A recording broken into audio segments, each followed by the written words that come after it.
Hello and welcome everyone. Today I'm going to be speaking on the topic of codependency. Now might be a term that you've heard of before, and you might be wondering, am I codependent? Is somebody that I love codependent? What even is codependency? And today we're going to be covering just that. We're going to be covering what it is, where it might stem from, and some steps you can actually do to begin healing. Now let's start with discussing what codependency actually is. So codependency is this behavioral condition where there's this over-reliance on someone else to be there and support you in several different ways. This can be emotionally, this can be just to fill your needs all the time, to really show up and give you this approval and validation a lot of the time so that you can feel okay. It's like this wanting somebody to tune into you and see what you need, what you're feeling, notice when you're off, and show up and really heal or soothe these things for you. And usually when you are codependent, there's also this followed up dynamic where it's like, I rely on them for everything that I need and to make me happy and to make me feel good. And they also should rely on me for the same for them, right? And you might notice if you are codependent that you put everyone else's needs above your own. You really pour into other people. You really show up for them because you believe that this is the way that things are supposed to operate. Now, where does this actually come from? Well, the origins of codependency usually is growing up in family dynamics where there's addiction or dysfunction, where it's you didn't know if you were safe. And so because you couldn't always rely on somebody to be there for you, you kind of suppress your needs, and instead you wanted to be there for your caregivers. You wanted to show up and soothe them and make them happy and put them first. And it was kind of like your way of being safe in your environment, right? Especially if someone is an addict or has an alcohol addiction, right? Where it's some days they're okay, some days they're not. Maybe you see them go through withdrawals, or maybe they're in some kind of desperation, and you just want to help them feel better. You want to be there. So if you don't have other means to show up and give them money, right, because you're a child, you might try to do it in other ways. Maybe cooking, maybe cleaning. You're just trying to show up and meet needs for them and to help them feel better in any way possible. Now, another area that this can really stem from is growing up around trauma, right? If you grow up in any form of trauma, chaos, or abuse, this can be a lot of different things.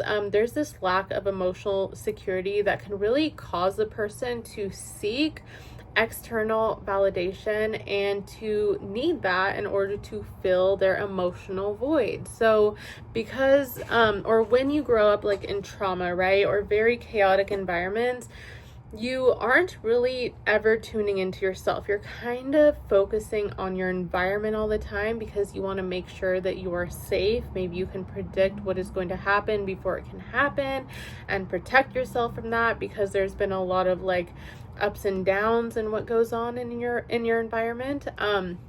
So you're always kind of on guard.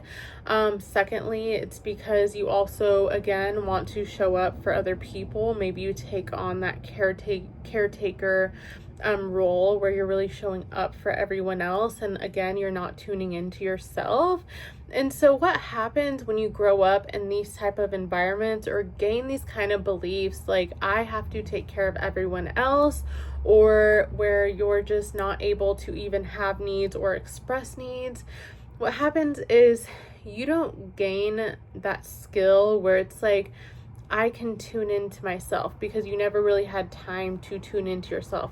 I can tune into myself and I can self-soothe and I can regulate and figure out what I need, and I can work on behalf of my need, right? You didn't really pick up on this skill because you couldn't tune into yourself because you were so externally focused to stay safe.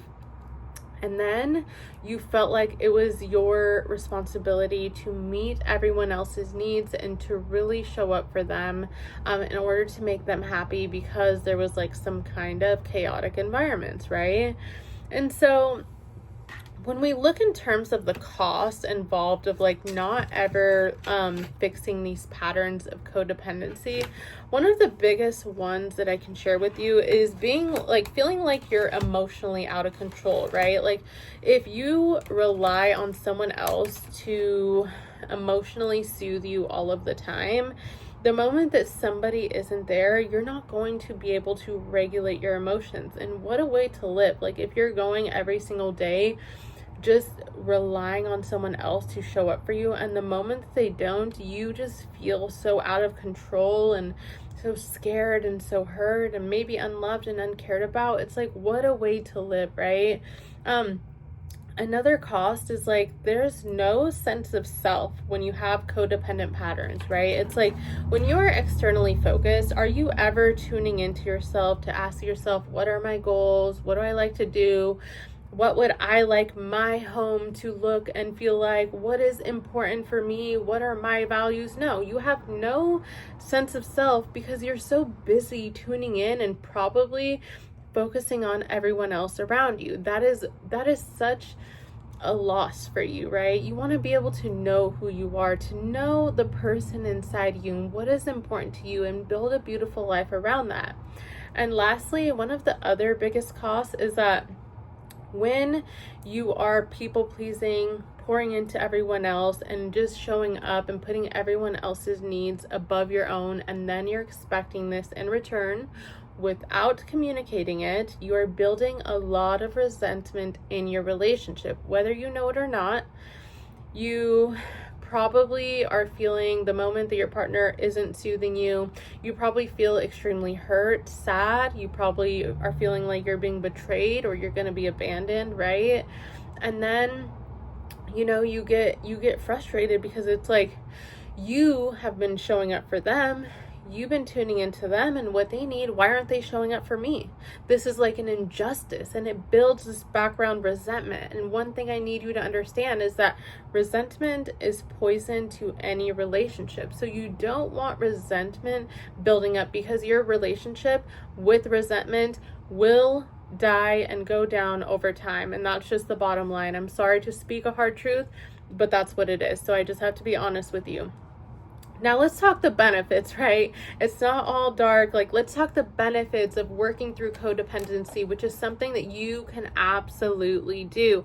If you can learn a healthy medium line, right? Where it's like healthy interdependence is where you want to be, because codependence is relying solely on someone else.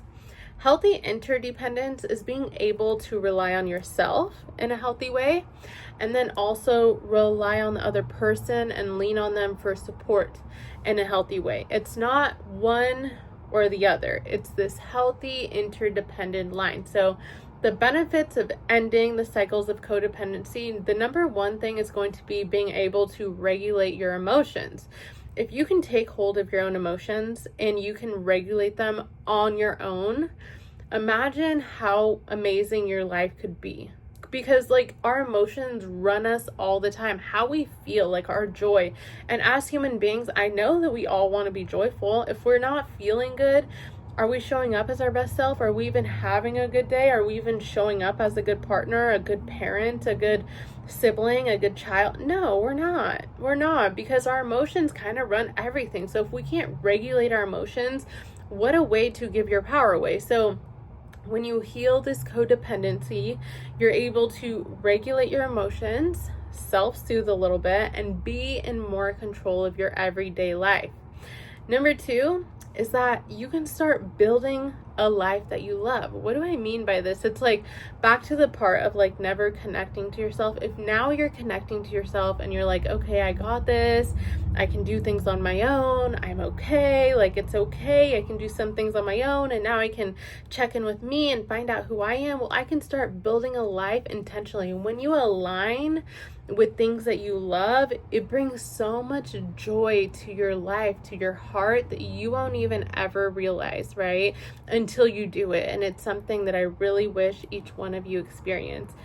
And number three benefit that you can get by healing codependency is like, you'll be able to give more positive energy, true love, and appreciation in your relationship dynamics, because instead of holding resentment, right, or just being so externally focused, like, you're able to soothe yourself now, you're able to meet some of your needs, you're able to connect with your real passions in life, and now, like, you're going to be able to give more love and, like, true appreciation in your relationship, coming from, like, a true space, not a codependent space, but it's like that true deep-seated love that you actually feel from your heart. And let me tell you, when you do this, your partner will notice the difference in you showing up in this way from your heart versus doing things like in this expectation to receive and return, right? So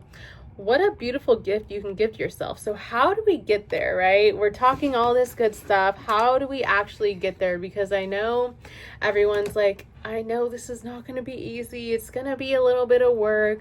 And the first way that you're going to get there, I'm going to be sharing 3 major ways. The first thing I should say, because all 3 things need to be done. The first major thing is going to be establishing healthy boundaries. Now, what are boundaries, right? Boundaries are really just a line where someone else ends and you begin. It's what is your true yes? What is your true no? When I think of boundaries, I like to think of them as the art of taking yourself into consideration in the process of making any decision. So if somebody is asking for your time, your energy, your money, your resources, like, think about it first before you just go do it. Like, don't do it out of fear of what someone else is going to think about you or how they're going to react or what they are expecting, but instead tune into you and say, does this really feel right? Is this a true yes for me? And, like, it doesn't have to be like you yes or no and never being flexible, right? That's not the point here. It's like if somebody asks you for something, like they ask you to come help them move tomorrow all day, and you've had a busy week, but you're feeling bad and obligated because you're a good friend. Like, you might take yourself into consideration in the process by saying something like, hey, I really would love to help you. I know you're going through a lot right now. I've had a super long week, but what I can do is come over tomorrow for 2 hours and help you move, and I can bring some food for both of us. How does that sound? So if you can see, this is really taking both people into the process and making this decision. That's the beauty of boundaries, and you can do a deeper dive into this outside of this video, of course, on your own, which I highly recommend.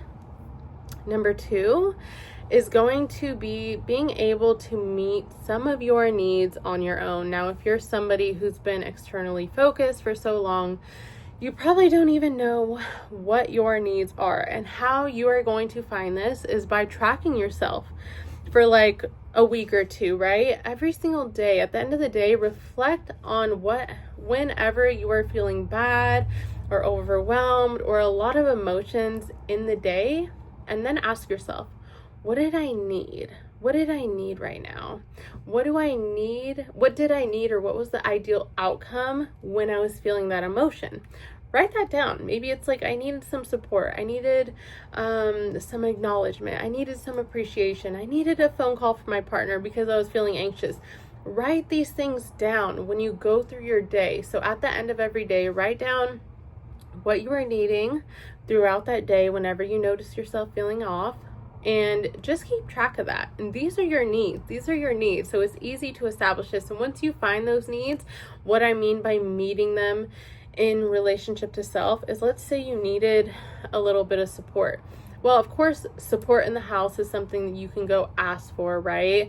But also, how can I be more supportive to myself? Well, I can do that by creating like a schedule. I can do this by asking someone else. If I needed something like appreciation or acknowledgement, how can I appreciate and acknowledge myself? The point being is that you don't only want to rely on everyone else, but you want to be able to give this to yourself. And maybe it's like, I'm really needing a break. I'm really needing a vacation, right? Can I do some of these things on my own? Can I go take a walk? Can I go take a shopping date? Can I do things on my own? You want to be able to start feeling into yourself, and being able to create like practices to kind of do things on your own, before going to your partner and just solely relying on them.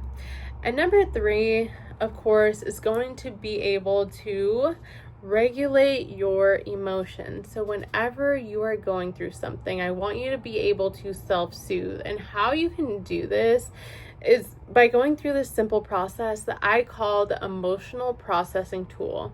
And what this does, it's going to help you determine what you are thinking and to get yourself back into a grounded state.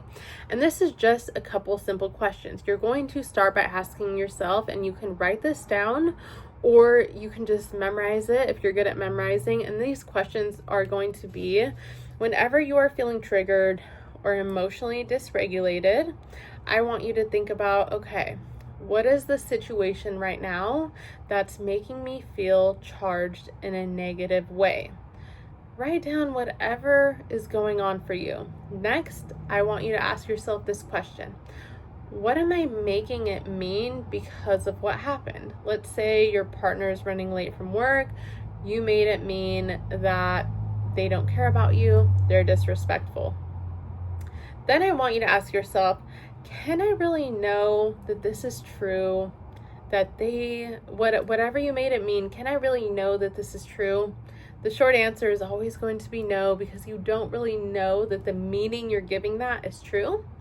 And then I want you to ask yourself, what else could it be other than the meaning I am giving to it? Well, for that instance of your partner running late from work, well, they might have got a flat tire. Well, they might have stopped at the store. Well, they might have pulled over just to watch a video. It might have been a few things, right? It doesn't mean that they're disrespecting me or they don't like me or love me, right? And by doing this, you're bringing yourself back into the facts. And then this is where I want you to move into, what do I need to feel better right now? What do I need in order to feel relief? Maybe in this instance, I might need a phone call. I might need to check in and call and see why they are running late. No big deal. I can do that, right? So I need a phone call. I need to check in and see why they're running late. I need to know why. And then last question is, what is a healthy strategy to meet this need? And you're going to be able to strategize on behalf of your need. So now I know my need. I'm going to take that need and I'm going to take action in a healthy way. Well, I'm going to call him. I'm going to be positive and uplifting. Hey, honey, I'm just checking in to see what's going on. When will you be home? Dinner's almost done. Whatever that looks like, right? So I hope that makes sense. I hope that everyone could benefit from this video. Sending lots of love. God bless.